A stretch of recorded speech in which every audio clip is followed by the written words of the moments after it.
अरिहंताणं नमो सिद्धाणं नमो आयरियाणं नमो उज्जायाणं नमो लोये सब्वसाहुणं एसो पंचनमुकारो सब्वपावपणासनो मंगलाणंच सभ्येसिं परमं हवै मंगलम।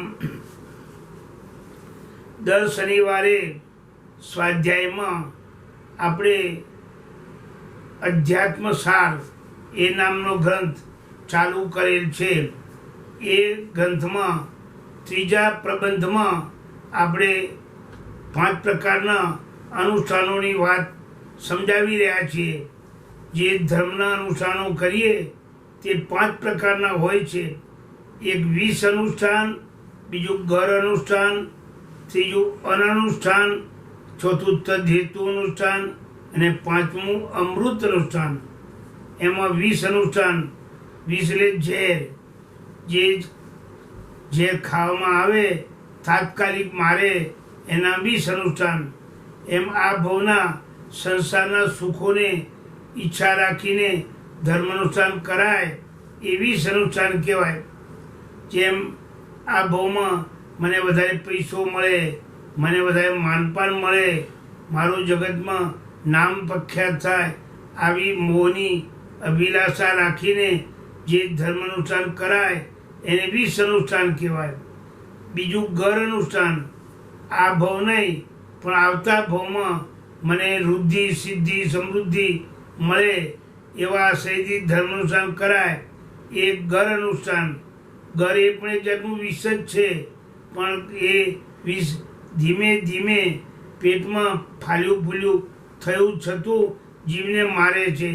એમાં બીજા ભવની સમૃદ્ધિની ઈચ્છા છે એટલે લાંબા કાળે જીવને મારે એટલે એને વિષ ઘર અનુષ્ઠાન કહેવાય છે। આ ભવના સુખની ઈચ્છાથી કરાય એ વિષ અનુષ્ઠાન, આવતા ભવના સુખની ઈચ્છાથી કરાય એ ઘર અનુષ્ઠાન।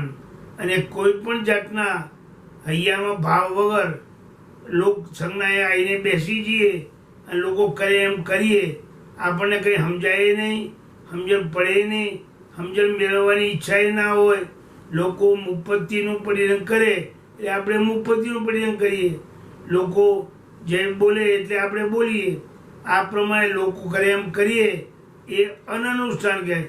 શૂન્ય ચિત્ત, પોતાના ચિત્તમાં કોઈ ભાવ નહીં, એ ત્રીજું અનુષ્ઠાન। એમ 3 અનુષ્ઠાન ગયે ફેરે આપણે સમજાયા હતા। તદ્વિષ અનુષ્ઠાન, ઘર અનુષ્ઠાન અને તદ્હેતુ અનુષ્ઠાન। હવે ચોથું આજે તદ્હેતુ અનુષ્ઠાન હું સમજાવું છું, જે અમૃત અનુષ્ઠાનનો હેતુ બને, કારણ બને, એનું નામ તદ્હેતુ અનુષ્ઠાન। શ્લોક નંબર 73, પાના નંબર 153। સદનુષ્ઠાન રાગેન તદ્હેતુ માર્ગ ગામિનામ એતચ્ચ ચરમાવર્તે અનાભોગાદેર વિના ભવે।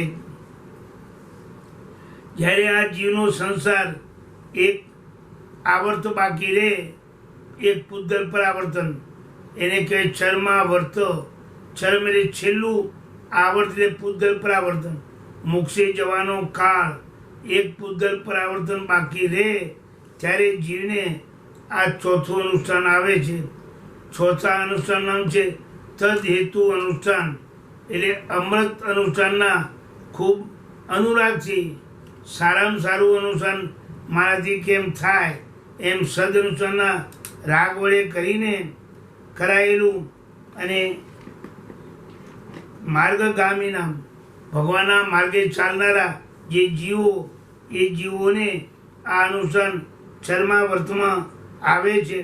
અનાભોગાદે વિના, અનુપયોગ દશા વિના, એ ઉપયોગ દશા પૂર્વક બરાબર ધ્યાન રાખીને અનુષ્ઠાન કરે, મારાથી કર્મ ખપે અને હું વહેલો મોક્ષે જાઉં એવી હૈયાની ભાવનાથી જે અનુષ્ઠાનમાં જોડાય એનું નામ તદ્હેતુ અનુષ્ઠાન।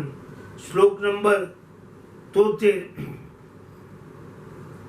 માર્ગાનુસારી એવા પુરુષોને સદઅનુષ્ઠાનની પ્રીતિ વડે કરીને તદ્હેતુ અનુષ્ઠાન હોય છે।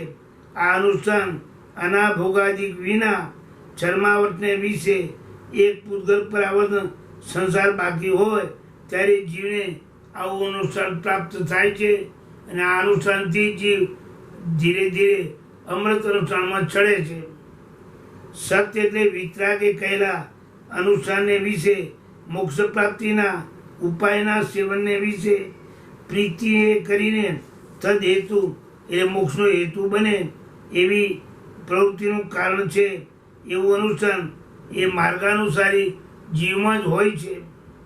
જો તદ હેતુ અનુષ્ઠાન એ અનાભોગ એટલે ક્રિયામાં અનુપયોગ તથા આદિ શબ્દથી વિસ્મૃતિ ભૂલી જવું અથવા અનાદર ભાવ, આ સંસારના સુખોની આશંસા ભાવ એ વગેરે વિના ચર્માવર્તને વિશે, છેલ્લા પૂતગલ પરાવર્તને વિશે એક પૂતગલ પરાવર્ત પ્રમાણ સંસાર બાકી રહે ત્યારે જીવને આ અનુષ્ઠાન પ્રાપ્ત થાય છે.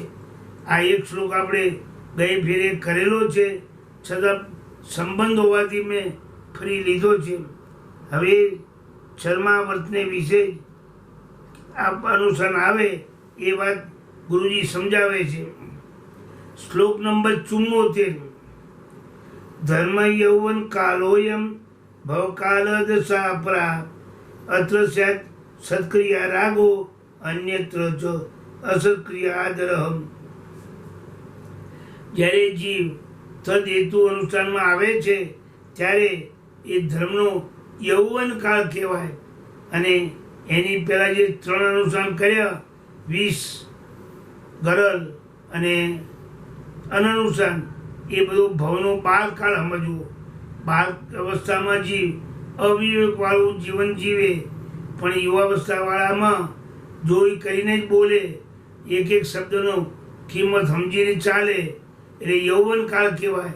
એમાં તદ હેતુ અનુષ્ઠાનવાળો કાળ એ યૌવન કાળ ધર્મનો, અને 20 ગર અને અનનુષ્ઠાનવાળો જે કાળ એ ખરેખર બાળકાળ સમજવો. એ વખતે જીવ બાળક હતો, થતો નહોતો સમજતો, એટલે ઘણીવાર પોતાની પ્રશંસા કરવાનું મન થઈ જાય, સંસાર સુખની ઈચ્છાઓ થઈ જાય, બીજા ભવના સુખોની ઈચ્છાઓ થઈ જાય, એમ 20 ઘર અનુષ્ઠાન આવી જતું હતું. પણ આ તદ હેતુ અનુષ્ઠાન જ્યારે કરે ત્યારે એ ધર્મનો યૌવન કાળ કહેવાય, યુવાવસ્થાવાળો, જાગ્રત અવસ્થા, અને પેલો ભવનો બાલ કાળ કહેવાય. અર્થ સત્ક્રિયા રાગો, આ અવસ્થામાં જીવ આવે ત્યારે સત્ક્રિયાનો ખૂબ અનુરાગ હોય. મારાથી સમ્યક ક્રિયા કેમ થાય, સારામાં સારી ક્રિયાઓ કેમ થાય, જેનાથી મારો કર્મ ખપે અને હું વહેલો મોક્ષગામી થાઉં, એવો સત્ક્રિયાનો અનુરાગ હોય. પહેલાં 3 અનુષ્ઠાનમાં અસત્ક્રિયા રાગ, અસત્ક્રિયા ખોટી ક્રિયાનો રાગ હતો, વિવેક શૂન્ય ક્રિયા કરતો હતો. કાં તો આ ભવના સુખની ઈચ્છાઓ ભરેલી, કાં તો આવતા ભવના સુખની ઈચ્છાઓ ભરેલી, પણ જુદી ઈચ્છાઓથી ભરેલો, એટલે અસત્ક્રિયા રાગ હતો. એટલે એ અનુસાર આત્માને ઉપકાર કરનારું નહોતું. અહીંયા કને સત્ક્રિયાનો અનુરાગ છે. સાચી ક્રિયા જે ભગવાને બતાવી છે એ ક્રિયાનો ખૂબ અનુરાગ, એને કરીને એમાં ઘણો પ્રેમ. આ પૂર્વે કહેલા લક્ષણવાળો ચરમ પૂતગલ પરાવર્ત ધર્મનો એ યુવાવસ્થા કાળ કહેવાય. અને બીજો એટલે અનેક પૂતગલ પરાવર્તો ભૂતકાળમાં ગયા, એ બધા મોહની વૃદ્ધિવાળો હોવાથી સંસારની બાલ્ય અવસ્થા કહેવાય, કુમાર અવસ્થા છે. આ કહેલા ચર્માવર્તને વિશે સત્ક્રિયા ઉપર રાગ હોય છે, એટલે સ્વરૂપે કરીને સુંદર એવી અહિંસાદિમય સર્વજ્ઞ ભગવાને કહેલી વિધિયુક્ત વંદન આવશ્યક વગેરે ક્રિયાઓ ભગવાને જેવી કીધી એવી કરે છે, અને વ્રતનું પાલન વગેરે રૂપ ક્રિયા એના ઉપર રાગ ઘણો, અને બીજે સ્થાને એટલો અનેક પૂતગલ પરાવર્તન સંસાર બાકી હતો, એટલે અસર ક્રિયાઓ એટલે ક્રિયાથી વિપરીત ક્રિયા એના ઉપર આદર હતો. પ્રતિક્રમણ કરે તો પણ પગ ઉપર પગ ચડાવીને બેસે, ઓઠી કંદ દઈને બેસે, એમ અસર ક્રિયાનો રાગ અને વિપરીત ક્રિયા એ બધું આદર એના ઉપર પ્રીતિ હોય છે. કેમ કે એ ક્રિયા સાવધ્યાદિક દૂષણનું ચિંતન કરનારી નથી. એટલે પહેલા 3 અનુષ્ઠાનમાં જીવ સંસારને વધારનાર બને છે. એટલે એને 20 ગર એવા નામ આપી ને એ અનુષ્ઠાન બહુ કિંમતી નથી એવું ગુરુ મહારાજ આપણને સમજાવે છે. એમાંથી નીકળીને આપણે ધર્મ અનુષ્ઠાનમાં જઈએ તદ હેતુમાં, અને તદ હેતુ અનુષ્ઠાનમાં આવ્યા પછી એના દ્વારા અમૃત અનુષ્ઠાનમાં જઈએ તો આપણા આત્માનો વહેલો મોક્ષ થાય એવું એ ગુરુજી આપણને કહેવા માગે છે. ધર્મની યુવાવસ્થાના કાળ વડે 100 વિશેષતા છે એ વાત 75મા શ્લોકમાં ગુરુજી સમજાવે છે. ભોગરાગાત યથા યુનો બાલ ક્રીડા અખિલારીએ ધર્મે યુનસ તથા ધર્મ રાગેણ આસક્રિયારીએ. ભોગોનો જેને રાગ હોય એવો જીવ યુવાવસ્થામાં આવેલો હોય અને બાલ ક્રીડા કરે તો જેમ શરમને માટે થાય છે, હંમેશા યુવાવસ્થામાં આવેલો જીવ બાળકના જેવી કુચેષ્ટા કરે તો શરમાય છે, લોકો દેખે તો શરમ પણ આવે છે. એવી રીતે ધર્મમાં યુવાવસ્થામાં આવેલો જીવ ધર્મના રાગથી જ ક્રિયા કરે છે.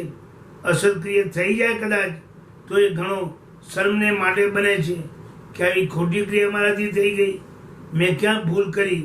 એટલે ભૂલ થઈ જાય તો પણ ઘણી લજ્જા આવે, અસત્ક્રિયાનો હંમેશા પસ્તાવો થાય, એવો હૈયામાં ડંખ લાગે.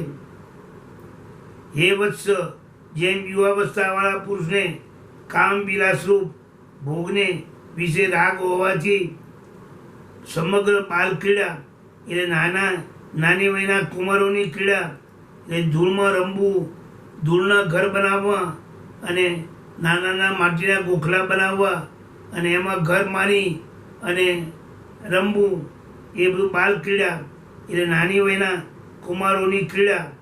ધૂળમાં ઘર કરવું, લાકડીના ઘોડા પર બેસવું અને પરસ્પર વરવવું થવું ઇત્યાદિ રમવાના પ્રકાર હવે લજ્જાને માટે થાય છે. બાલ્યાવસ્થામાં કરે તો કોઈ બોલે નહીં, એમાં લજ્જા ના આવે. પણ યુવાવસ્થામાં હોય અને પછી આવી ચેષ્ટા કરે તો લજ્જા થાય. તેવી રીતે ક્રિયા કરતો નથી. એ જ પ્રકારે સદગતિને આપનારા ધર્મને વિશે તરુણ અવસ્થાવાળા વૃદ્ધિ પામતા ધર્મના પરિણામ વડે પુષ્ટ થયેલા પુરુષને ધર્મને વિશે રાગ થયેલો હોવાથી ખોટી ક્રિયા અસર્વજ્ઞ કહેલી અને અવિધિએ કરાતી ક્રિયા એ મોક્ષના ઉપાયભૂત ન હોવાથી એને લજ્જાને માટે થાય છે. જે મોક્ષના ઉપાયભૂત ના હોય એવી ક્રિયા કરવામાં એને થોડી શરમ આવે છે. જેમ યુવાવસ્થામાં બાળકની જેમ લાકડીનો ઘોડો કરીને ચાલવું એ જેમ શરમને માટે છે, એમ અહીં પણ યુવાવસ્થામાં ધર્મની અનુરાગ હોય ત્યાં ભોગની કોઈ ક્રિયા કરવી પડે તો એને શરમ આવે છે. આ રીતે એની દશા બદલાઈ ગઈ છે. મોક્ષના ઉપાય પર ન હોવાથી લજ્જાને માટે થાય છે. તેથી તે કેવી ક્રિયા કરતો એવી ક્રિયા નથી કરતો કે જેથી લજ્જાને માટે થાય. તદ હેતુ મોક્ષનો હેતુ બને, અમૃત અનુષ્ઠાનનું કારણ બને, એવી રીતે જ આ ધર્મ અનુષ્ઠાનમાં જીવ જોડાય છે. એ જ વાત વિશેષે કરીને 76મા શ્લોકમાં ગુરુજી આપણને સમજાવે છે. શ્લોક 76 ચતુર્થમ ચર્માવર્તમ તસ્માત ધર્માનુરાગત અનુષ્ઠાનમ વિનિર્દિષ્ટમ બીજાદિ ક્રમસંગતમ. જીવ જ્યારે ચર્માવર્તમાં આવે એટલે મોક્ષે જવાનો એક પૂતગલ પરાવર્તન જેટલો કાળ બાકી રહે, એટલે જેમ ગામની સીમ આવે ત્યારે ગામ આવ્યું એમ લાગે છે, એટલે આખી દશા બદલાઈ જાય, પરિણામની ધારા બદલાઈ જાય. થાક લાગ્યો હોય, ચાલીને આવ્યા હોઈએ તો પણ ગામની ભાગોળ આવે, ગામ સામે દેખાવા લાગે એટલે થાક ઉતરી જાય, પગ જલ્દી ઉપડે અને જલ્દી ગામમાં જવાય. એમાં ચર્માવર્તમાં જીવ આવ્યો એને મોક્ષ બહુ નજીક હોવાથી એ જીવને ધર્મ ઉપર અનુરાગ વધારે થાય છે. ચર્માવર્તમાં જીવ આવે ત્યારે ધર્મનો અનુરાગ થવાથી ચોથું અનુષ્ઠાન આવે છે, તદ હેતુ અનુષ્ઠાન. એ કહ્યું છે બીજાદી ક્રમસંગતમ. એ યોગદશાની બીજ, યોગદશાનું ફૂલ, યોગદશાનું ફળ એમ ધીમે ધીમે વૃદ્ધિ પામતા પૂરેપૂરી યોગદશા એનામાં ખીલે છે. આવી શરૂઆત આ ચર્માવર્તમાં જીવની થાય છે. તદ હેતુ અનુષ્ઠાન, જે આપણને અમૃત અનુષ્ઠાનમાં લઈ જાય. તેથી કરીને ચર્માવર્તને વિશે ધર્મના અનુષ્ઠાનને લીધે બીજા દીકના ક્રમે કહીને યુક્ત એવું ચોથું અનુષ્ઠાન કહ્યું છે. તે હેતુ માટે તદ હેતુ એ નામનું ચોથું અનુષ્ઠાન પરબ્રહ્મની પ્રાપ્તિના ઉપાયનું સેવન ધર્મના અનુરાગથી જીવને ધર્મ ઉપર પ્રીતિભાવ થાય. એક પૂતગલ પર આવર્તન જેટલો સંસાર બાકી રહે ત્યારે જ પ્રાપ્ત થાય એમ મહાપુરુષો કહે છે. તે અનુષ્ઠાન કેવું છે તો કે બીજા દીકના ક્રમથી કરીને, એટલે ચાર ક્ષણ કરીને સુકૃતની અનુમોદના કરી, દુષ્કૃતની નિંદા કરી અને ઉત્પન્ન ન થયેલા એવા સંકિતની પ્રાપ્તિરૂપ બીજ તથા આદિપદ વડે એમાંથી અંકુરા, કાંડ, નાળ, પુષ્પ અને ફળ એમ ક્રમશર પરિપાટી વડે યુક્ત એવું અનુષ્ઠાન ચર્માવર્તને વિશે જીવને થાય છે. તે બીજા દીકનો અનુક્રમ આ પ્રમાણે છે. વિધિર નામાત તથા બીજાત અંકુરાદિ ઉદય ક્રમાત ફલસિદ્ધિમ તથા ધર્મ બીજાદપી વિદુર બુધા. હંમેશા વિધિપૂર્વક વાવેલું બીજ હોય તો એ બીજમાંથી જેમ અંકુરાનો ઉદય થાય અને ધીમે ધીમે ફૂલ થાય, ફળ થાય અને એમાંથી ફળની સિદ્ધિ થાય, એમ ધર્મ બીજથી પણ આપણને અમૃત અનુષ્ઠાનની સિદ્ધિ થાય એમ જ્ઞાની પુરુષો કહે છે. ક્રમેણ અનુક્રમે અંકુરો, સત્કાંડ, નાળ અને પુષ્પ એની સમાન વચ્ચેના અનુષ્ઠાનો થાય છે. જેમ વિધિપૂર્વક વાવેલા બીજમાંથી અંકુરાદિકનો ઉદય થાય છે તેમ ધર્મરૂપી બીજ થકી પણ ફળની સિદ્ધિ થાય છે એમ પંડિત પુરુષો કહે છે. ધર્મને વિશે રહેલા સત્પુરુષોની પ્રશંસા વગેરે કરવી તે ધર્મરૂપી બીજનું વાવવું છે અને પછી તે ધર્મનું ચિંતવન વગેરે કરવું તે અંકુરાદિક છે અને એથી થયેલી મુક્તિ એ ફળની સિદ્ધિ છે. તેમજ ધર્મનું ચિંતન એ અંકુરા છે. સત્શાસ્ત્રનું શ્રવણ એ સત્ક્રિયાકાંડ છે. શાસ્ત્રમાં કઈ વિધિપૂર્વક ક્રિયા કરવી એ નાળ છે અને એથી દેવનો ભવ અને મનુષ્યના ભવની સંપત્તિ પ્રાપ્ત થાય એ ફૂલ સમાન છે. એમ ધીમે ધીમે અંકુરા, ફૂલ અને ફળની પ્રાપ્તિ આ જીવને થાય છે. કહેલા ક્રમને 4 શ્લોક વડે ગુરુજી સમજાવે છે. શ્લોક નંબર 77. બીજમ ચેયજના દૃષ્ટવા શુદ્ધાનુષ્ઠાનકારીણ બહુમાન પ્રશંસાભ્યામ ચિકિત્સા શુદ્ધ ગોચરા. આ જૈન શાસનને વિશે શુદ્ધ અનુષ્ઠાન એ શુદ્ધ ધર્મક્રિયા કરનારા જે જીવો એવા જીવોને જોઈને એના ઉપર ખૂબ બહુમાન થાય, એમની પ્રશંસા કરવાનું મન થાય, એમની સ્તુતિ કરે, એના વડે શુદ્ધ વિષયવાળી ક્રિયા કરવાની મનમાં જે ઈચ્છા થાય એ પહેલું બીજ સમજવું. સારા પુરુષો સારી ધર્મક્રિયા કરતા હોય એ જોઈને એમના ઉપર અહોભાવ, એમના ઉપર બહુમાન અને એવી ધર્મક્રિયા કરવાનું પોતાને પરિણામ જાગે, હું પણ આવું કંઈક કરું, એ ઈચ્છા નામનું પહેલું આ યોગનું અંગ આવે છે. આ જૈન શાસન એવી છે. તદ હેતુ એ નામના અનુષ્ઠાનના ઉદયકાળે શુદ્ધ એવી સર્વજ્ઞ ભવંતે કહેલા વિધિપૂર્વક અનુષ્ઠાન, જે મોક્ષના ઉપાયનું સેવન તદ્રૂપ ક્રિયા કરનારા ભવ્ય મનુષ્યોને જોઈને શુદ્ધ અનુષ્ઠાનમાં ખૂબ બહુમાન, અભ્યંતર પ્રીતિ અને પ્રશંસા, શુદ્ધ ક્રિયાની સ્તુતિ તે વડે કરીને શુદ્ધ અનુષ્ઠાન કરવાના વિષયવાળી જે ક્રિયા કરવાની ઈચ્છા થાય છે તે જ બીજરૂપ છે. એટલે ધર્મરૂપી વૃક્ષનું બીજારોપણ કરવામાં એક કારણભૂત છે, તે સત્પ્રશંસારૂપ બીજ કર્યું છે. એટલે ધર્મના ઊંડા ઊંડા બીજો રોપવામાં આ બીજનું કામ કરે છે, એને બીજ કથા કહેવાય છે. આ રીતે ધર્મક્રિયામાં અહીંથી જોડાય. એમાં પેલો ઈચ્છા નામનું યોગ આવ્યો. ઈચ્છા પછી ધીમે ધીમે પ્રવૃત્તિ આવશે. હવે અંકુર અને સ્કંદ એ બતાવે છે. શ્લોક નંબર 78. તસ્યા એવ અનુબંધસ ચ કલંક કીર્ત્યતે અંકુર તદ હેતુ અન્વેષણા ચિત્રા સ્કંદ કલ્પાચ ગણી વર્ણિતા.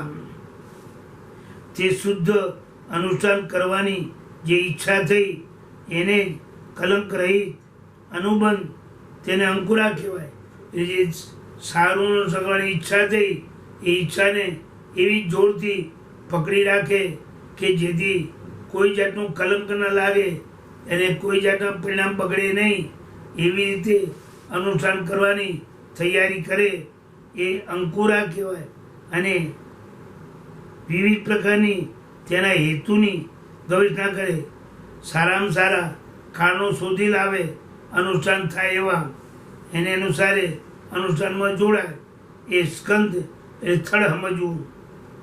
તે પૂર્વે કહેલા શુદ્ધ અનુષ્ઠાન કરવાની ઈચ્છાનો જ કલંક રહિત, આકાંક્ષાદી દોષોથી રહિત અનુબંધ, અભંગ એવું મનોરથની શયનું પ્રવર્તન અથવા સહચારીપણું એ ધર્મ વૃક્ષનો અંકુરો કહેવાય. તથા નાના પ્રકારની તેના હેતુની ગવેષણા. મારામાં અમૃત અનુસાર કેમ આવે એ તદ્હેતુ અનુસારમાં આપણે હેતુઓને શોધે. એ અનુષ્ઠાનની શુદ્ધિની પ્રાપ્તિના ઉપાયો, કાળ, વિનય, વિવેક, એ બધું વગેરે વિકલતાથી રહી એ ગુણો એનામાં આવે. ઉત્પત્તિના સાધનોની ગવેષણા, મારામાં સારા ગુણો કેમ આવે અને હું અમૃત અનુસારવાળો કેમ બનું, એવી જાતની સાધનોની ગવેષણા. તેના અન્વયવાળા ધર્મના અનુષ્ઠાનનો વિચાર પ્રવર્તે એ ધર્મરૂપી વૃક્ષના થડરૂપ કહેલ છે. આ શ્લોકમાં અંકુરા અને કાંડ થડ એ બે બતાવ્યા. હવે એમાંથી શાખા, પ્રશાખા, ફૂલ અને ફળ એ ધીમે ધીમે પાંગરે. એવી રીતે અનુષ્ઠાન તરફ જીવ જોડાતો જાય અને ધીરે ધીરે એમાં વિકાસ કરતો જાય. એ વાત 79માં શ્લોકમાં ગુરુજી આપણને સમજાવે છે. શ્લોક નંબર 79. પ્રવૃત્તિસ્તેષુ ચિત્રાચ પત્રાદિ સદૃશી મત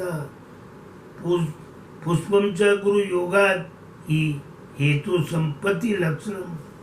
તેમાં પ્રવૃત્તિ કરવી, ચિત્ર વિચિત્ર એટલે કોઈ તપમાં જોડાવું, જ્ઞાનાચારમાં જોડાવું, દર્શનાચારમાં જોડાવું, એમ પ્રવૃત્તિ ચિત્ર વિચિત્ર એવી કરવી.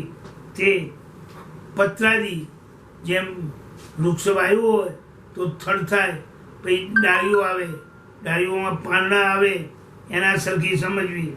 અને એમાં ગુરુનો સમાગમ થાય, જેથી આપણો અવિવેક નીકળી જાય અને વિવેકપૂર્વક થાય અને ધર્મક્રિયા પણ સારી થાય ફળની પ્રાપ્તિ પણ સારી થાય. એવું સદગુરુનો યોગ થવો એ અહીંયા પુષ્પ એટલે ફૂલ સમજવું. જેમ વાવેલામાં થળ થયું, થળમાંથી ડાળી થઈ, શાખા પ્રશાખા, એના ઉપર ફૂલ આવે, એમ આપણને સદગુરુના યોગથી આપણું અનુષ્ઠાન વિવેકવાળું બને. સદગુરુ આપણી ભૂલ કાઢી નાખે અને આપણું અનુષ્ઠાન ઉત્તમ બનાવરાવે. તેવા અનુષ્ઠાનને વિશે વિચિત્ર પ્રકારની પ્રવૃત્તિને પત્રાદિક સરખી માનેલી છે અને ગુરુનો સમાગમ વગેરે કારણોની સમૃદ્ધિને ફૂલરૂપ કહેલી છે.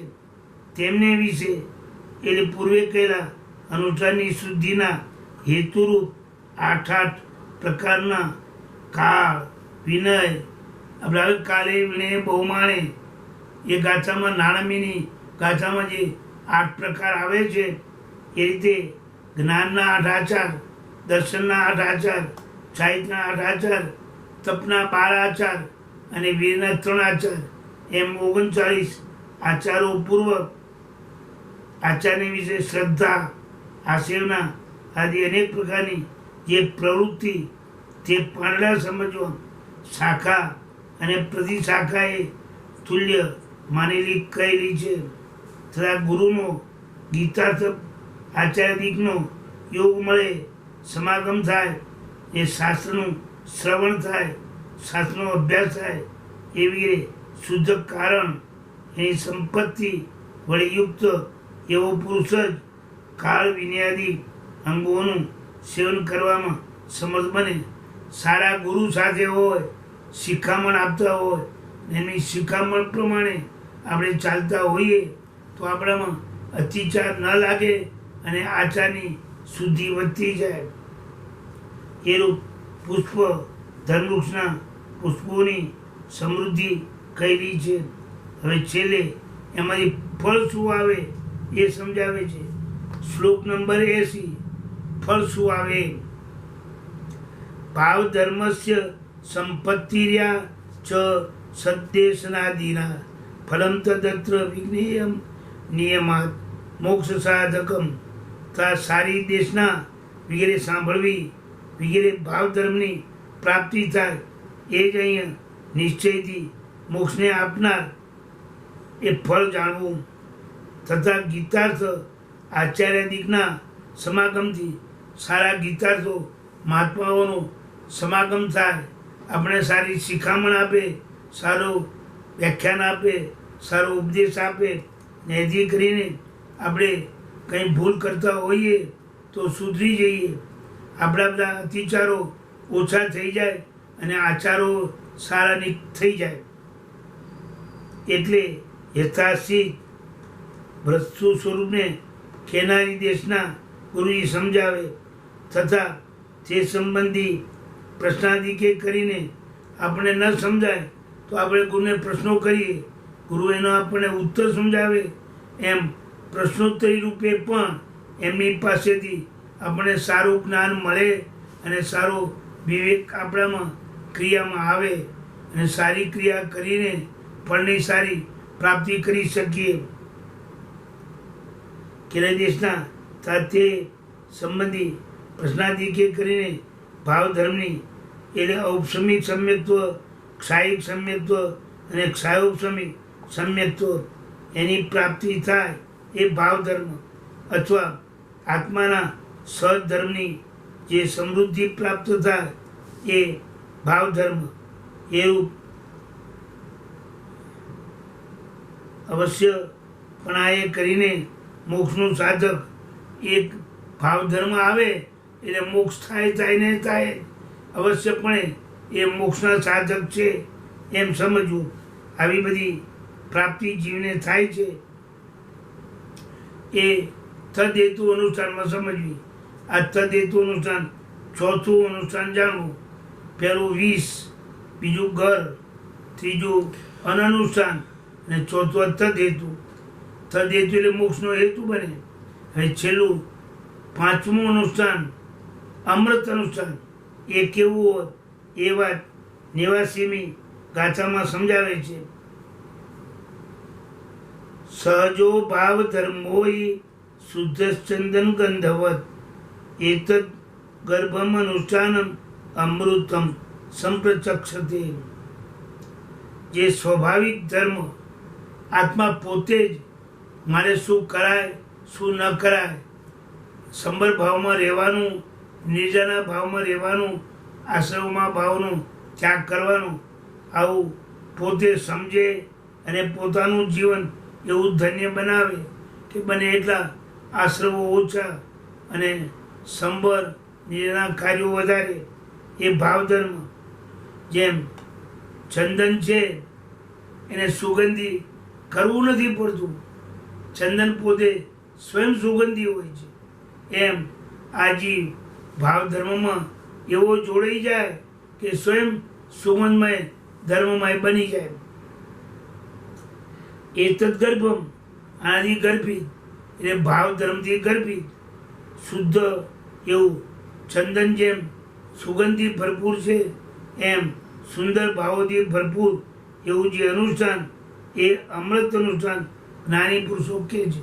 આ છેલ્લું અનુષ્ઠાન અમૃત અનુષ્ઠાન, અમૃતના જેવું જીવને ફળ આપનારું, અમર બનાવનારું, ક્યારેય મરવું ના પડે, મૃત્યુ ના આવે એવું અનુષ્ઠાન એ અમૃત અનુષ્ઠાન.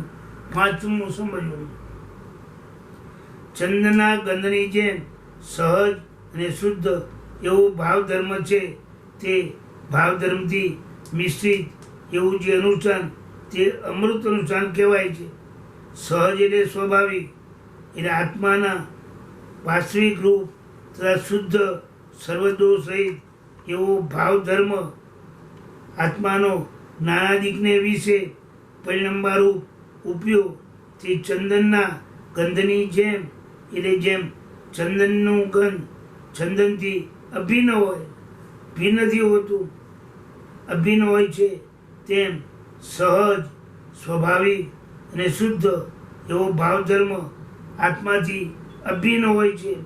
આ પ્રત્યક્ષ દેખાતા સ્વરૂપવાળી આત્મધર્મ જેની અંદર રહેલો હોત એવું અનુષ્ઠાન એટલે મોક્ષના ઉપાયનું સેવન તે અમૃત અનુષ્ઠાન કહેવાય છે. 5 અનુષ્ઠાનમાં છેલ્લામાં છેલ્લું આ અમૃત અનુષ્ઠાન છે. આપને યાદ ના હોય તો હું ફરી પડી જાઉં. પહેલું 20 અનુષ્ઠાન આ ભવના સંસારના સુખની ઈચ્છાઓથી જે ધર્મ અનુષ્ઠાન કરાય એ 20 અનુષ્ઠાન. આવતા ભવમાં સંસારનું સુખ મળે એવા ભાવથી જે અનુષ્ઠાન કરાય એ ઘર અનુષ્ઠાન. અને શૂન્ય ચિત્તે જે અનુષ્ઠાન કરાય એ અનનુષ્ઠાન. અને મોક્ષ કેમ મળે, મારા કર્મ કેમ ખપે એવા આશયથી જે અનુષ્ઠાન કરાય એ તદ હેતુ અનુષ્ઠાન. અને આત્મા પોતે જ અનુષ્ઠાનના ભાવવાળો બની જાય અને સહજ ભાવે જ અનુષ્ઠાન થયા જ કરે, કોઈ જાતનું ચિત્તને પકડીને લાવવું ના પડે એ અમૃત અનુષ્ઠાન. એમ કુલ 5 પ્રકારના અનુષ્ઠાનો નાની ભવંતે કયા છે. હવે શ્લોક 82 અને 83 માં અમૃત અનુષ્ઠાન વધારે વિસ્તારથી સમજાવે છે. 82મા શ્લોકમાં અને 83મા શ્લોકમાં. તો હું પહેલો 82મો શ્લોક લઉં છું. જૈનીમ આજ્ઞામ પુરસ્કૃત્ય પ્રવૃત્તમ ચિત્તશુદ્ધિત સંવેગ ગર્ભમ અત્યંતમ અમૃતમ તદ્વિદો વિદુઃ. જૈનીમ આજ્ઞા, જીનેશ્વર ભગવાનની જે આજ્ઞા એને પુરસ્કૃત્ય આગળ કરીને ચિત્તની શુદ્ધિથી જે અનુષ્ઠાનની પ્રવૃત્તિ કરાય, સંવેગ ગર્ભી અત્યંત એ અમૃત અનુષ્ઠાન છે એમ જ્ઞાની પુરુષો કહે છે. સિનેશ્વર ભગવાનની જે આજ્ઞા એને આગળ કરે કે ભાઈ આ વસ્તુ આમ કેમ, તો જ્ઞાનીઓએ કીધું છે. હવે આપણે એવા જ્ઞાની છીએ નહીં તો જ્ઞાનીએ કેમ આપણે ચાલવાનું. એમ જ્ઞાનીને આગળ કરીને જે અનુષ્ઠાનમાં પ્રવૃત્તિ કરે, ચિત્તની શુદ્ધિથી જે કાર્ય અત્યંત સંવેગ ભાવ સહિત મોક્ષાભિલાષપૂર્વક, સંવેગ અને નિર્જા, મોક્ષનો અભિલાષ એ સંવેગ, કર્મ ખપાવવાની ઈચ્છા એ નિર્જા, એ બેને ધ્યાનમાં રાખીને જે પ્રવૃત્તિઓ હોય તેને એના જાણકાર તીર્થંકરાદી ભગવંતો અમૃત અનુસાર કહે છે. જીનેશ્વર ભગવાનની કહેલી આજ્ઞાને એટલે સિદ્ધાંતમાં કહેલા માર્ગને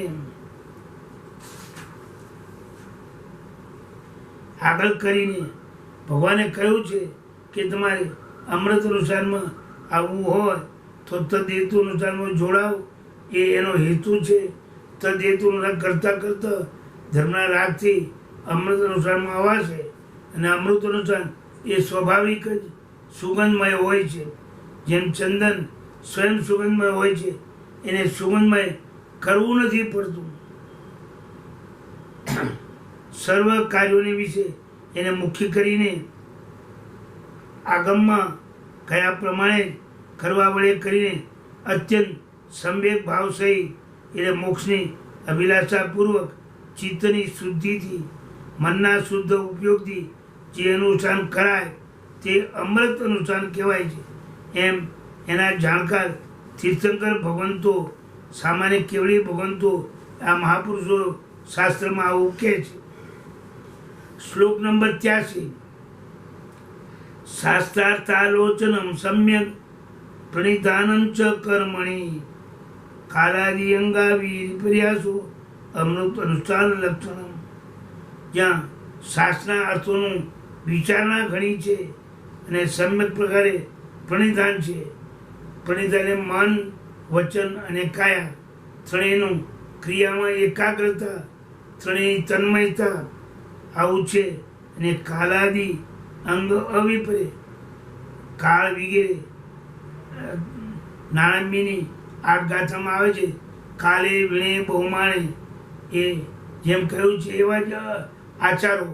યોગ્ય કાલે ભણવું, વિનયપૂર્વક ભણવું, વ્યાવત કરવા પૂર્વક ભણવું, એમ બધા આચારો પૂર્વક, જ્યારે પણ આચારોથી રહિત નહીં એવા પ્રકારનું જે અનુષ્ઠાન, એને અમૃત અનુષ્ઠાન જ્ઞાનીઓએ કહ્યું છે.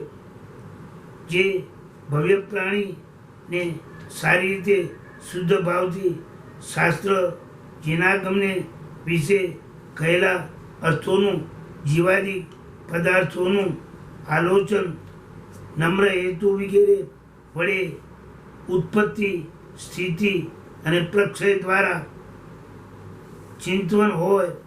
ત્રિપદીનું ઉત્પાદને ધ્રુવનું તથા ક્રિયાને વિશે મનની એકાગ્રતા હોય. અને કાળ એટલે અંગાદિક અધ્યયની એટલે ભણવાની ક્રિયાના અવસર એ વગેરે જે અંગો શાસ્ત્રમાં ઉપાયો કીધા છે તે સદઅનુષ્ઠાને વિશે તથા મોક્ષને વિશે જીવના પ્રયોજકો ત્યાં આદિ શબ્દ છે. તેથી વિનય અને બહુમાન વગેરે 24 અંગો આચારના ભેદો જાણવા એ સર્વનો અવિપર્યાસ, એટલે તેમાં અન્યથા આચરણ ન થાય તે અમૃત અનુષ્ઠાનનું લક્ષણ જાણવું. અમૃત અનુષ્ઠાન માટે જ્ઞાની પુરુષોએ આ શ્લોકમાં એનો અર્થ સમજાયો કે સારી રીતે શાસ્ત્રના અર્થનું ચિંતન મનન જેમાં હોય, ધર્મની ક્રિયાની વિશે મનની એકાગ્રતા હોય, અને કાલે વીણે બહુમાને ગાથામાં કહેલા અંગોનું બરાબર અવિપર્યાસ હોય, એટલે વિપરીત ન હોય. જેમ કહ્યું છે તેમ આચરણ કરે એ અમૃત અનુષ્ઠાન કહેવાય છે. આવું જ્ઞાની પુરુષો આપણને આ અમૃત અનુષ્ઠાનની વાત સમજાવે છે. હવે કહેલા અનુષ્ઠાનોમાં સત અને અસતનો વિભાગ દેખાડે છે. જોકે આપણને આમ સમજાય એવું જ છે કે પહેલું વિષ, બીજું ગર અને ત્રીજું અનનુષ્ઠાન, આ ત્રણ અસત છે એટલે ખોટા છે, કર્મ બંધ કરાવનારા છે, કર્મનો ક્ષય કરાવનારા નથી. અને ચોથું તદ્હેતુ અને પાંચમું અમૃત, એ બે અનુષ્ઠાનો સત અનુષ્ઠાન છે. એ કર્મ ખપાવનારા છે અને જીવને મોક્ષે લઈ જનારા છે. એ જ વાત 84મી ગાથામાં ગુરુજી આપણને સમજાવે છે. દ્વયમ ઈ સદનુષ્ઠાનમ ત્રયમ અત્ર અસદેવ ચ તત્રાપી ચર્મમ શ્રેષ્ઠમ મોહ ઉગ વિષનાશનાથ. દ્વયમ સદનુષ્ઠાન, ચોથું ને પાંચમું તદ હેતુ અને અમૃત બે અનુષ્ઠાન એ સદ અનુષ્ઠાન કહેવાય. અને ત્રયમ અત્ર અસત પહેલા 3 20 ગર અને અનુષ્ઠાન એ 3 અસદ અનુષ્ઠાન છે. અર્થ સમજો તો સમજાય એવું છે કે પહેલા 3માં એવી કર્મ નિજા થતી નથી. હવે છેલ્લા 2 સારા છે. એ 2માં પણ ચર્મમ શ્રેષ્ઠમ જે છેલ્લું છે અમૃત અનુસાર એ સૌથી સારું છે. મોહ ઉગ્ર વિષ નાશના અનાદિકાળથી આપણા આત્મામાં જે મોહ દશા જોર કરે છે અને જીવને સંસારના ભાવમાં લઈ જાય છે એનો નાશ કરનાર છે. મોહનું જે ઉગ્ર વિષ એનો નાશ કરનાર હોવાથી અમૃત અનુષ્ઠાન એ સૌથી ઊંચું છે, સૌથી સારું છે. પણ એને લાવનાર હોવાથી ચોથું અનુષ્ઠાન પણ કામનું છે. આપણામાં ચોથું અનુષ્ઠાન આવે ને તો પાંચમું અનુષ્ઠાન આવતા વાર લાગતી નથી. પણ આપણે મોહના ઉદયને લીધે ઘણી વખત પહેલાં બીજા ત્રીજામાં જ હોઈએ છીએ. એટલે મહાપુરુષો આપણને સમજાવે છે કે પહેલું બીજું ત્રીજું છોડો, ચોથામાં આવો તો પાંચમામાં આવશો. ચોથું ને પાંચમું 2 અનુષ્ઠાન આપણા માટે ઉપકારી અને સંસારથી તારનારા છે એવું જ્ઞાની પુરુષો આપણને આમાં સમજાવે છે. દ્વયમ ઈ સદ અનુષ્ઠાન, ચોથું ને પાંચમું 2 સદ અનુષ્ઠાન કહેવાય. સદ એટલે ઉત્તમ અનુષ્ઠાન. ત્રયમ અત્ર અસદેવ અને પહેલું બીજું ત્રીજું એ 3 અસદ અનુષ્ઠાન છે. હવે પહેલા છેલ્લા 2 સારા છે. તત્રાપી ચર્મમ શ્રેષ્ઠમ એમાં પણ પાંચમું અમૃત અનુષ્ઠાન સૌથી સારું છે. કેમ? મોહ ઉગ્ર વિષ નાશનાર. મોહનું જે ઉગ્ર ઝેર એનો એમાં નાશ થાય છે. આ 5 પ્રકારના અનુષ્ઠાનોમાં છેલ્લા 2 અનુષ્ઠાનો સત છે અને પ્રથમના 3 અસત છે. એ 2માં છેલ્લા 2માં જે છેલ્લું અનુષ્ઠાન એ મોહરૂપી ઉગ્ર વિષનો નાશ કરનાર હોવાથી સૌથી વધારે શ્રેષ્ઠ છે. આ પૂર્વે કહેલા 5 અનુષ્ઠાનો વિશે છેલ્લા 2 સત અનુષ્ઠાન જાણવા અને પ્રથમના 3 અસત અસુંદર અનુષ્ઠાન જાણવા. તે છેલ્લા 2માં પણ જે છેલ્લું અમૃત અનુષ્ઠાન એ મોહ અજ્ઞાન મોનિયકરૂપી જે ઉત્કટ વિષ વિકારોને નાશ કરનારું હોવાથી સૌથી સારું અનુષ્ઠાન એ 5મું અનુષ્ઠાન જાણવું. હવે સદ અનુષ્ઠાન કોને કહેવાય એ સમજાવે છે. સદ અનુષ્ઠાન જે સંસારથી તારનારું, સંસારને આપણે બચાવનારું, કર્મની નિર્જા કરાવનારું અને સર્વ સંપર ભાવમાં લઈ જનારું અનુષ્ઠાન એ સદ અનુષ્ઠાન. એ વાત ગુરુજી 85મી ગાથામાં આપણને સમજાવે છે. આદર કરણે પ્રીતિ રવિઘ્ન સંપદા ગમઃ જિજ્ઞાસા તજ્ઞ સેવા ચ સદનુષ્ઠાન લક્ષણમ.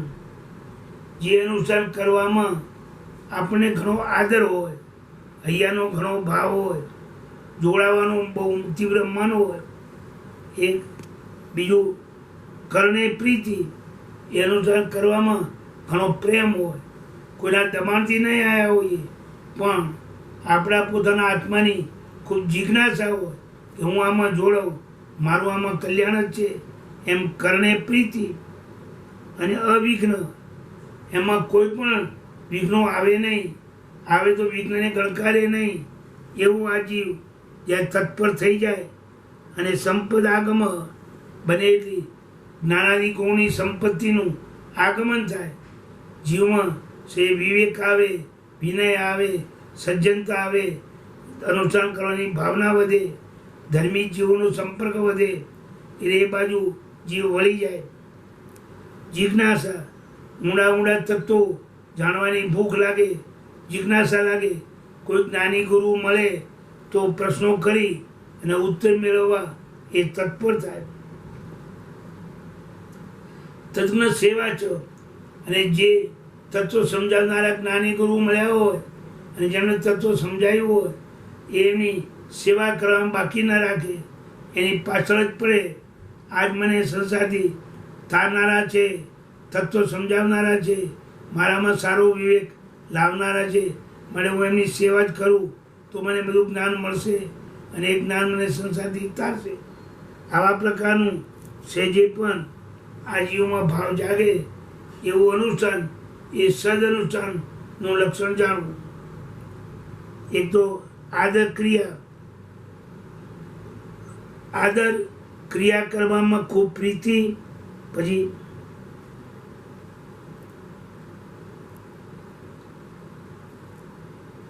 નિર્વિઘ્નતા, અવિઘ્નતા અને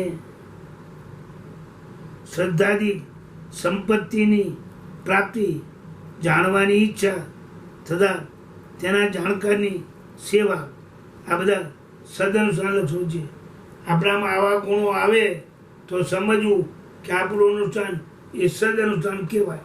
આવા ગુણો આવવા જોઈએ. આ અનુષ્ઠાનો જીવમાં ગુણો લાવનારા છે. આદર એટલે વ્રતનું ગ્રહણ કરવું, હોંશે હોંશે વ્રતમાં જોડાવું, તપસ્યા અને વ્યાવચ આદિનો સ્વીકાર કરવો તથા કરવામાં ખૂબ પ્રેમ એટલે વિહાર કરવો, આવશ્યક ક્રિયા કરવી, સાધુ સંતોની સેવા કરવી, વ્યાખ્યાન વાંચવાનો અધિકાર તો વ્યાખ્યાન વાંચવું અને વ્યાખ્યાન સાંભળવાનો અધિકાર તો સાંભળવું, આવું બધું ક્રિયા કરવામાં ખૂબ પ્રીતિ તથા અવિઘ્ન, ધર્મને વિશે વ્યાઘાતનો અભાવ, કોઈ પણ જાતનું ધર્મ વિઘ્ન માને નહીં. કોઈ વિઘ્ન આવ્યું હોય તો એ વિઘ્નને પણ બાજુમાં મૂકી અને ધર્મના કાર્યમાં જોડાઈ જાય. વિઘ્નને બહુ મહત્વ ના આપે. ત્યાં જ્ઞાનાદિ લક્ષ્મીની પ્રાપ્તિ, જેમાં જ્ઞાન ગુણ વધે, શ્રદ્ધા ગુણ વધે, દર્શન ગુણ વધે અને ચારિત્ર નિર્મળ થાય, સદાચારી જીવન બને. ત્યાં જિજ્ઞાસા, તત્વ જાણવાની ઊંડી ઊંડી ભૂખ લાગે. જ્ઞાનીનો વારંવાર યોગ કરે, જ્ઞાનીને વારંવાર પૂછે, એને એના કહેવા પ્રમાણે અનુસરે.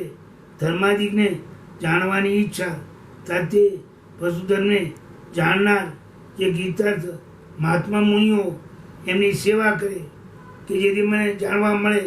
એ સર્વ શ્રેષ્ઠ મોક્ષના ઉપાયરૂપ સદઅનુષ્ઠાન જાણવું. જેમાં જેમાં આવા ભાવો પ્રગટ થાય, ધર્મ કરવાનો આદર, ધર્મ કરવામાં ખૂબ પ્રીતિ અને અવિઘ્નતા, વિઘ્નને ગણકારે નહીં ને ગુણોની પ્રાપ્તિ થાય, તત્વ જાણવાની ઊંડી ઊંડી જિજ્ઞાસા થાય અને તત્વની ભૂખ પૂરી કરે એવા ગુરુની સેવા, એને એમાં જોડાય. એ બધા સદઅનુષ્ઠાનના લક્ષણો જાણવા. ઉપર કહેલા બંને સદઅનુષ્ઠાનને યોગના પ્રકારને વિશે ઉતારે છે. યોગના 4 પ્રકાર આવે છે: ઈચ્છા યોગ, પ્રવૃત્તિ યોગ, સ્થિરતા યોગ અને સિદ્ધિ યોગ. ધર્મ કરવાની ઈચ્છા થવી એ ઈચ્છા યોગ. પછી ધર્મના કાર્યમાં જોડાવું એ પ્રવૃત્તિ યોગ. એમાં વિઘ્નો આવે એને દૂર કરી અને એમાંથી સફળતા મેળવી એ ઈચ્છા પ્રવૃત્તિની સ્થિરતા, સ્થિર થવું. ચંચળતા ઓછી કરવી એ સ્થિરતા, અને એમાંથી પાર પામવું, વ્રત પૂરું કરવું, વ્રતને પાળીને આગળ જવું એ સિદ્ધિ. એમ 4 પ્રકારના યોગ છે: ઈચ્છા, પ્રવૃત્તિ, સ્થિરતા અને સિદ્ધિ. ભેદે ચિત્રમ ભવેદ ઈચ્છા પ્રવૃત્તિ સ્થિર સિદ્ધિ બી ચતુર્વિધમ ઇદમ મોક્ષ યોજના યોગ સંગીતમ. 4 ભેદ: ઈચ્છા, પ્રવૃત્તિ, સ્થિરતા અને સિદ્ધિ. એના વડે 4 પ્રકારનું અનુષ્ઠાન મોક્ષ યોજના. આ જીવને મોક્ષની સાથે જોડનાર હોવાથી એને યોગ સંગીતમ યોગ સંજ્ઞાવાળું કહેવાય છે. 4 જાતનો યોગ: ઈચ્છા યોગ, પ્રવૃત્તિ યોગ, સ્થિરતા યોગ અને સિદ્ધિ યોગ. ઈચ્છા, પ્રવૃત્તિ, સ્થિરતા અને સિદ્ધિ એવા પ્રકારે ભેદ પામેલું તથા જીવને મોક્ષની સાથે જોડવાથી યોગ નામનું આ અનુષ્ઠાન 4 પ્રકારનું છે. આ પૂર્વે કહેલા અનુષ્ઠાન ઈચ્છા, શાસ્ત્રના અર્થને જાણવાની ખૂબ તમન્ના, શાસ્ત્રના અર્થો જાણવાની એટલી બધી અભિલાષા હોય, એટલી બધી ભૂખ હોય, જ્ઞાનીની શોધ કરે. કોઈ જ્ઞાનીનો યોગ મળે તો હું આ સૂત્ર પૂછું, આ અર્થ પૂછું, આમાં ઊંડો ઉતરું, એમ ઊંડા ઉતરવાની ખૂબ અભિલાષા. પછી બીજી પ્રવૃત્તિ, એ વૃત્તાદિક અર્થવાળા શાસ્ત્ર વિશે પ્રવૃત્તિ કરવી. સ્થિરતા, વૃત્તાદિક લીધા પછી એમાં અતિચાર રહી, કોઈ અતિચાર લાગે એવો અવસર આવે તો અતિચાર ન લગાડતા સ્થિર થવું, નિરતિચારપણે વ્રત પાળવું, બીજાઓને ધર્મ સંભાળવાની શક્તિ, એવા ભેદે કરીને ભેદ પામેલું આ જીવને મોક્ષની સાથે જોડનાર, સંબંધ કરનાર હોવાથી એને યોગ નામને પહેલું આ અનુષ્ઠાન 4 પ્રકારનું સમજ. યોગના 4 ભેદ: ઈચ્છા યોગ, પ્રવૃત્તિ યોગ, સ્થિરતા યોગ અને સિદ્ધિ યોગ. યોગ એટલે આત્માને મોક્ષની સાથે જોડે એ નામ યોગ. આપણને કોઈ અચાનક આપણો સગોવાળો મળે તો આપણે કહીએ કે મને તમારો અચાનક અહીં યોગ થઈ ગયો. યોગ એટલે મિલન. એમ આત્માને મોક્ષનું મિલન કરાવે એ નામ યોગ. એ યોગના 4 ભેદ: ધર્મ કરવાની ઈચ્છા થવી એ ઈચ્છા યોગ, પછી ધર્મના કાર્યમાં જોડાવું એ પ્રવૃત્તિ યોગ. જોડાયા પછી કોઈ વાંધો વચકો આવે, કોઈ અત્યાચાર લાગે એવા પ્રસંગ આવે તો એને દૂર કરવા નિર્તિચાર પાળીને સ્થિર થવું એ સ્થિરતા યોગ. અને આથી કર્મ ખપાવી અને ગુણ પ્રાપ્ત કરવું એ સિદ્ધિ યોગ. આ પ્રમાણે 4 પ્રકારનું આ અનુષ્ઠાન એને યોગ એટલા માટે કીધું, મોક્ષની સાથે યોજના એ આપણને જોડે છે માટે એને યોગ કીધું. આ પૂરે કહેલું અનુષ્ઠાન ઈચ્છા, શાસ્ત્રના અર્થને જાણવાની અભિલાષા. બીજી પ્રવૃત્તિ, વ્રતાદિક અર્થવાળા સાધન વિશે પ્રવૃત્તિ કરવી. ત્રીજું સ્થિરતા, વ્રતાદિકને વિશે અતિચાર રહિતપણું અને સિદ્ધિ, બીજાઓને ધર્મ માળવાની શક્તિ. એવા ભેદે કહીને ભેદ પામેલું જીવને મોક્ષની સાથે જોડનાર, સંબંધ કરનાર હોવાથી યોગ નામને પામેલું આ અનુષ્ઠાન 4 પ્રકારનું છે. આ પ્રમાણે એમણે 5 અનુષ્ઠાન સમજાયા અને 4 પ્રકારના યોગ સમજાયા: ઈચ્છા યોગ, શાસ્ત્ર યોગ, પ્રવૃત્તિ યોગ, સ્થિરતા યોગ ને સિદ્ધિ યોગ. આ થોડું યાદ રાખજો તો આમાં વધારે આપણને રસ આવશે. હવે થોડા જ્ઞાની પુરુષો આપણને ઊંડાણમાં લઈ જાય છે, બધા ઝીણું ઝીણું સમજાવવાનું એ પ્રયત્ન કરે છે, તો આપણે પણ એ સમજવા તત્પર થઈએ. આજે હવે ટાઈમ પૂરો થવા આવ્યો છે, અહીંથી આપણે બાકી રાખીએ. 86 શ્લોક સુધી આવ્યા છીએ. 4 પ્રકારનું યોગ સમજાયો અને 5 પ્રકારના અનુષ્ઠાન સમજાયા. એક 20 અનુષ્ઠાન, ગર અનુષ્ઠાન, અનનુષ્ઠાન, તદ્હેતુ અનુષ્ઠાન અને અમૃત અનુષ્ઠાન. અને 4 યોગના ભેદ: ઈચ્છા યોગ, પ્રવૃત્તિ યોગ, સ્થિરતા યોગ અને સિદ્ધિ યોગ. આટલી વાત બરાબર ધ્યાનમાં રાખજો તો 87મી ગાથાથી જે વિષય આવે છે એમાં આપણો સારી રીતે પ્રવેશ થશે. થોડો વિષય હવે ઝીણો ઝીણો આ ગુરુજી લે છે. આવું ભણવાનું, આવું સાંભળવાનું, આવું જાણવાનું ફરીવાર મળવું બહુ દુષ્કર છે. આ તો યોગાનું એવું ગોઠવાયું છે તો આપણને મળે છે. આવા ગ્રંથો વાંચવાનો કોઈને ટાઈમ બી નથી અને કોઈને ખોલવાનો સમય પણ નથી. કોઈ મહાપુરુષોએ એટલું બધું લખ્યું છે શાસ્ત્રોમાં, ભણીએ તો ખબર પડે કે જૈન દર્શન કેટલું ઊંડું છે. એટલી કથા નથી, ઉપર ચડવું નથી.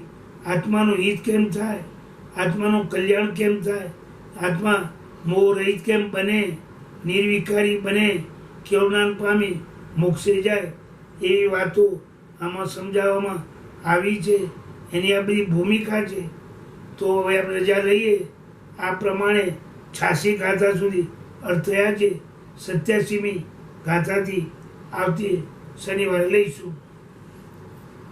સર્વમંગલ માંગલ્યમ સર્વ કલ્યાણ કારણમ પ્રધાનમ સર્વધર્માણામ જૈનમ જયતિ શાસનમ જૈનમ જયતિ શાસનમ.